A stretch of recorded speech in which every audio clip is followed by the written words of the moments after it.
आज हम लोग शिव गुरु की चर्चा उपस्थित हुए हैं। बहुत ही सौभाग्यशाली हम लोग बहुत दिनों के बाद आज चर्चा का आयोजन इस क्षेत्र में हो रहा है और हमारे तमाम गुरु भाई गुरु बहन उपस्थित हुए हैं और बड़ा हर्ष से बैठे हुए हैं। भाई बहन, हम लोग शिव को गुरु माने हैं। हम लोगों का गुरु शिव है, कोई शरीरधारी नहीं है, कोई शरीर में हमारा आपका गुरु नहीं है। जिस शिव की पूजा हम लोग सदियों से करते आए हैं, मंदिर में, अपने घर में, जहाँ भी जाते हैं उनकी प्रतिमा, उनकी तस्वीर आपको हर घर में, हर गली मोहल्ले में आपको देखने को मिलेगा। उसी शिव की बात यहाँ भी हो रही है, वही हम लोगों के जीवन में गुरु हो रहा है। इसी आयोजन के माध्यम से गुरु भाई गुरु बहन को बताया जाता है कि वो शिव जिनकी आप लोग सदियों से पूजा करते आए हैं भगवान के रूप में, आज वो आपका गुरु भी हो सकता है। उनको अपना गुरु मान के देखिए। इस कालखंड के प्रथम शिव शिष्य साहब श्री हरेंद्रानंद जी और दीदी नीलम आनंद के माध्यम से जो हम लोगों तक संदेश पहुंचा है, उस संदेश को हम लोग एक एक लोगों से बता रहे हैं और इस काम को आगे भी बताते ही रहेंगे जब तक उनका संकल्प पूरा ना हो जाए। उनका एक ही चाहत था कि धरती के एक एक लोग उस शिव को अपना गुरु माने, उस शिव को अपना गुरु माने। हम लोग बस उनको भगवान ही समझ के आज तक जो भी चीज मांगे हैं वो देते आ रहा है, उनको अपना गुरु नहीं माने थे। साहब जिस तरह शिव को गुरु माने, उन्होंने उसी तरह हम आपको रास्ता दिया हुआ है। उन रास्तों पे हमको आपको मात्र चलना है। दीदी, हम लोगों के जीवन में गुरु की बहुत ही महत्वपूर्ण चीज है। बिन गुरु का जीवन व्यर्थ है, बिना गुरु का जीवन व्यर्थ है। जितना पूजा पाठ करते हैं हम लोग, उसका रिजल्ट भी गुरु ही दिलाता है। अगर हमारे जीवन में गुरु नहीं है तो हमारा जीवन शुरू नहीं है। जब तक जीवन में गुरु नहीं है तब तक जीवन शुरू नहीं है, मतलब हमारा लेवल 0 है। इसीलिए लोगों से कहा जा रहा है कि भैया दीदी, उस भगवान शिव को अपना गुरु मान लीजिए। इतना अच्छा संदेश हम लोगों के बीच में आज आया हुआ है, ऐसा कोई नहीं आके हमको आपको बताया था। मात्र एक साहब श्री हरेंद्रानंद जी ने और दीदी नीलम आनंद ने हमको आपको बताया। और उस शिव को गुरु मानने के लिए हमको आपको कुछ करने की जरूरत नहीं पड़ती है, कोई बंधन नहीं है। अरे जिस तरह उनकी हम लोग पूजा अर्चना करते थे, पूजा अर्चना में तो जानते हैं कितना परेशानी होती है। नहाना है, धोना है, उनके अनुसार हमको चलना है। लेकिन यहाँ तो वो भी छूट दे दिया है, बोले कुछ भी नहीं करेंगे तो भी वो महादेव आपका गुरु हो सकता है। बिल्कुल ही आसान तरीका हम लोगों को बताया गया है, मात्र उनसे अपनापन का रिश्ता। 3 गो सूत्र मिले हुए हम लोगों के बीच में। जो गुरु भाई गुरु बहन माने हैं उनको पता है वो 3 सूत्र क्या है। पहला सूत्र, उस महादेव से दया मांगना है। उनसे मन ही मन कहना है कि हे शिव, आप मेरे गुरु हैं, मैं आपका शिष्य हूँ या शिष्या हूँ, मुझ पे दया कर दीजिए। मन ही मन कहना है दीदी, इसमें क्या लगता है कहने में। उनकी पूजा अर्चना तो हम लोग बड़ा श्रद्धा विश्वास से करते हैं। यहाँ पे कहा है कि कोई श्रद्धा विश्वास की जरूरत नहीं है, बस मन ही मन उनको सुनाना है। हम आप मंदिर भी जाते हैं, उनसे कुछ मांगने के लिए तो मन ही मन सुनाते हैं। चाहे बेटा मांगने जाएं या धन मांगने जाएं या कोई कष्ट परेशानी हो तो भी उनको सुनाने जाते हैं, तो ये मन ही उनको सुनाता है ना। चिल्ला चिल्ला के तो हम सुनाते नहीं हैं। उसी प्रकार यहाँ भी उनको जब गुरु मानते हैं, उनसे मन ही मन दया मांगना है कि हे शिव, आप मेरे गुरु हैं, मैं आपका शिष्य हूँ, मुझ पे दया कीजिए। इतना सा मात्र कहने से वो शिव हमारे गुरु हो जाते हैं। बस पहला सूत्र यही है। जिस दिन ये मन आपका समझ जाए कि शिव मेरे गुरु हैं, आपको एक टाइम पे कहना नहीं पड़ेगा दीदी आप लेट आए या सवेर आए। जितना का टाइम रहेगा ना, उससे पहले आप आके इंतजार करेंगे कि हमारे गुरु भाई गुरु बहन आए हैं या नहीं हैं। आज तक उस शिव को अपना नहीं समझा है, अपना बेटा समझते हैं, अपना धन समझते हैं, आप किसी को नहीं पूछते हैं, उसका सदुपयोग करते हैं। अगर बेटा कहीं गिर जाए तो आप किसी का इंतजार नहीं करेंगे, तुरंत उसको गोद लेके या कोई व्यवस्था होगा तो हॉस्पिटल लेके भाग जाते हैं। काहे? वो अपना है ना, अपना है तब ना दर्द होता है दीदी। उसी तरह उस महादेव को अगर आपको अपना समझ लेंगे तो उसके लिए भी आपको दर्द होगा, उनके प्रति बेचैनी होगी। इसलिए साहब कहे उन शिव को अपनापन का रिश्ता बनाया जाए, उन्हें अपना माने। इसलिए जो है उनसे बार बार दया की याचना कीजिए, उनसे कहिए कि हे शिव आप मेरे गुरु हैं, मैं आपका शिष्य हूँ, मुझ पे दया कीजिए। इतनी दया कीजिए सरकार कि मैं शिष्य के लायक हो जाऊं। जब शिष्य के लायक होइएगा तब ना आपको वो शिष्य बनाएगा। इसके लिए आपको पहला सूत्र जो बताए हम, इसको बारंबार करना है, इनको दिनचर्या में ले आना है। ऐसे तो महादेव आपको याद आएगा नहीं ना, क्योंकि हम लोग जगत में फंसे हुए हैं ना, बेटा बेटी धन दौलत यही याद आता है, इसके अलावा महादेव कहाँ याद आता है। इसलिए इस काम को, इस चीज को अपने दिनचर्या में लगा दीजिए। इसका एक सिस्टम बना लीजिए कि हम खाना खाते हैं ना, 5 बार उनसे दया मांग के ही खाना खाएंगे।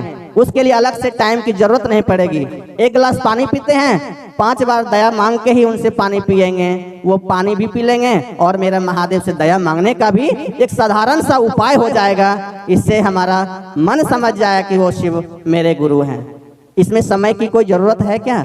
पानी तो हमने पीना ही है, खाना तो हमने खाना ही है, जो काम हमने करना ही है, उसके बीच में महादेव को भी डाल दिए तो महादेव धीरे धीरे मेरा मन समझने लगेगा कि वो शिव मेरे गुरु हैं। दूसरा सूत्र है चर्चा, जो आज हम लोगों के बीच में ये आयोजन रखा गया है, यही चर्चा है। चर्चा का मतलब होता है बातचीत करना, एक दूसरे भाई बहन को बताना। ये बहुत इंपॉर्टेंट चीज है और जैसे जैसे हम इस काम को करते हैं, लोग समझे या ना समझे, मैं समझ जाता हूं कि शिव मेरे गुरु हैं। इस काम को किया जाए और जो साहब कहते हैं कि जैसे जैसे ये काम आप करना शुरू करेंगे, आपकी सारी जिम्मेवारी महादेव उठाएंगे। साहब श्री ने सब सिस्टम हमको आपको दिया हुआ है, उस सिस्टम पे हम लोग चलते रहेंगे, धीरे धीरे मन हमारा समझ जाएगा कि शिव मेरे गुरु हैं। जहाँ भी इंसान रहता है वहाँ चुप तो रहता नहीं है, जहाँ भी रहता है वहाँ कोई अकेले नहीं रहता है, कोई ना कोई तो होता ही है। उनसे यही बात किया जाए कि आप भी महादेव को अपना गुरु मानिए। उसमें हमारा चर्चा भी हो गया, जहाँ गए उनसे बताएं। कहने मतलब कि हमारा कल्याण तो पूरे जगत का कल्याण, क्या हम लोग खुद तो अपना कल्याण सोच लेते हैं दीदी, पर दूसरों का कल्याण नहीं सोचते हैं, ये सबसे बड़ी गलती है। इसलिए हमको आपको इस बात का ध्यान देना चाहिए कि हमारा भी कल्याण हो और हमारे भाई बहनों का भी कल्याण हो। ऐसा काम हम लोगों को दिया है, इस काम को हम लोगों को करना चाहिए और बेखूबी से करनी चाहिए। जितना हम इसको करेंगे उतना ही महादेव हमारी जिम्मेवारी को उठाएगा। हम करते नहीं हैं, इसलिए हम लोग ज्यादा ही परेशान रहते हैं। साहब कहते हैं जिस दिन आपका मन उस शिव के लिए, शिव गुरु की चर्चा करेंगे, उनकी बातें लोगों को बताएंगे, आपको कहना नहीं पड़ेगा कि महादेव मुझे ये दुख है, दर्द है, मेरा ठीक कर दीजिए, वो ऑटोमेटिक अपना होने लगेगा। इस काम को किया जाए, हाथ जोड़ के विनती है। जो दूसरा सूत्र है चर्चा करना, इनको जितना लोगों को बताएंगे उतना ही ज्यादा हमारा आपका कष्ट परेशानी भी महादेव की दया से कम हुआ है और होता भी है और होता भी रहेगा। क्योंकि ये जो काम कहा है जिसने करने के लिए, वो बहुत ही पावरफुल है। स्वयं महादेव ने कहे थे साहब को कि हरेंद्र तुम जो करते हो लोगों को करने को हो, तो जिसने ये चीज का कहा है करने के लिए, उसके साथ उनकी पावर ऊर्जा है। बस हमको एक सहारा बना लिया है कि हम किसी के सामने जा रहे हैं, नहीं तो हमारा आपका क्या औकात है किसी को शिव की ओर ले जाने का। तो दूसरा सूत्र दीदी जो चर्चा है, इसलिए बोले थे बहुत इंपॉर्टेंट है, इसको करना है, बहुत ही जरूरी है। और तीसरा सूत्र है अपने गुरु को प्रणाम करना। प्रणाम करने के लिए तो हम लोगों को जन्मजात ही बताया जाता है कि अपने लोगों से, अपने लोगों को जो हमसे बड़े हैं उनको प्रणाम करना चाहिए। बचपन से ही सिखाया जाता है कि नहीं, ये चाचा है, ये बाबा है, ये मामा है, सबको प्रणाम करना चाहिए। अगर हमारे आपके जीवन में महादेव जैसा गुरु हो जाए तो उसको भी प्रणाम तो करना ही पड़ेगा ना। उसके लिए हमको आपको नमः शिवाय का प्रणाम मिला है। नमः मतलब नमस्कार, शिवाय मतलब शिव को। हमारा आपका गुरु कौन है? शिव है, तो उनको नमः शिवाय से प्रणाम करना है। बहुत ही अच्छा चीज है, इनको करके देखिए। आज आप लोगों के बीच में मैं बता रहा हूं इसलिए कि पहले हम भी नहीं करते थे, हम भी इसको इग्नोर करते थे, कहते थे बस ऐसे ही है। जैसे कुछ गुरु भाई गुरु बहन के मन में ये बहुत सवाल आती है कि ऐसे ही है, हम भी ऐसे ही थे, लेकिन जब से इसको करना शुरू किए तो मन समझा कि नहीं, इससे बड़ा कोई इसका दवाई ही नहीं है। इतना अच्छा चीज हमको आपको मिला है, नमः शिवाय का प्रणाम करना चाहिए। इसमें दीदी एक भाव प्रणाम है। कुछ गुरु भाई गुरु बहन से मिलते हैं, खाली हाथ जोड़ के बोल देते हैं कि दीदी प्रणाम, वो भी कह देते भैया प्रणाम, तो हमारा रिश्ता वहीं से खत्म हो जाता है और भैया उधर चले गए, दीदी इधर चले गए। लेकिन अगर भाव प्रणाम होता है, जब उनको दिल से प्रणाम करते हैं तो हम समझते हैं कि हमारे गुरु बहन है, तो उनका ख्याल रखना हम लोग उनका ख्याल भी रखते हैं। कोई कभी जरूरत होता है तो उनके पास भी जाते हैं, मिलते जुलते भी हैं, वो भाव प्रणाम है। तो अगर महादेव से हमारा आपका भाव प्रणाम होने लगे तो क्या नहीं होगा, क्या नहीं होगा। वैसा अगर कोशिश करेंगे तो अवश्य होगा। आज गुरु भाई गुरु बहन कर रहे हैं, जो साहब ने कह दिए हैं वो तो कह दिए हैं और उसका रिजल्ट भी है, आज हो ही रहा है। तो जैसे हम लोगों को कहा जा रहा है अपने गुरु को प्रणाम भी करना है, यही मात्र 3 सूत्र है दीदी। इस 3 सूत्र करने के लिए अलग से कोई समय निकालने की कोई जरूरत नहीं है। जो लोग कहते हैं ना कि शिव चर्चा में जाके हमको अलग से काम करना पड़ेगा, ऐसा कुछ भी नहीं है। हम नहीं भी करते हैं तो भी हमारा समय उसमें जाता है। उसी समय में अगर हम अपना भी काम करें और महादेव का भी काम करें तो क्या दिक्कत है, करना चाहिए नहीं करना चाहिए। ऐसे भी कहते हैं शिव का अर्थ होता है कल्याणकारी, वो दूसरों का कल्याण करता है। आप जब दूसरों को ये बात बताएंगे, जब वो भी 3 सूत्र करने लगेगा, उसका भी कल्याण होगा, तो आपको गाली देगा कि आशीर्वाद देगा? आशीर्वाद देगा ना। इससे बड़ा और धरती पे क्या काम है बता दीजिए, इससे बड़ा कोई काम और है जिससे आप लोगों का भला कर सकते हैं? लोगों के घरों में महादेव उतार देते हैं आप, लोगों के दिलों में महादेव उतार देते हैं आप, इससे बड़ा और कोई काम तो धरती पे है नहीं। बहुत से इस धरती पे साधु संत आए, ऋषि महर्षि आए और सभी लोगों ने इस काम को आगे बढ़ाया था। आज वो धन्य साहब श्री हरेंद्रानंद जी और दीदी नीलम आनंद का आशीर्वाद हम लोगों पे मिला है और उनकी दया उतरी है, तभी आज हम लोग उनकी बात कर रहे हैं। नहीं तो हमारे पूर्वज लोग मर के चले गए, उनको ये मौका नहीं मिला था। आज हम लोग सौभाग्यशाली हैं कि हमारे जो पूर्वज लोग नहीं किए, जो हमारे बाबा पर बाबा नहीं किए थे, वो काम आज हमको करने के मिल रहा है। हम लोग बहुत ही साहब का ऋणी हैं, उस ऋणी का हम लोग कुछ ना कुछ करना पड़ेगा। इतने शब्दों से आप सबको फिर से मेरा प्रणाम है, मेरा प्रणाम स्वीकार कीजिए। नमस्ते प्रणाम, मैं सिंगर हेमा कुमारी। अगर आप चाहते हैं कि जियो बोका म्यूजिक का वीडियो सबसे पहले आप तक पहुंचे तो हमारे चैनल को सब्सक्राइब करें और बेल आइकन को दबाना ना भूलें। धन्यवाद।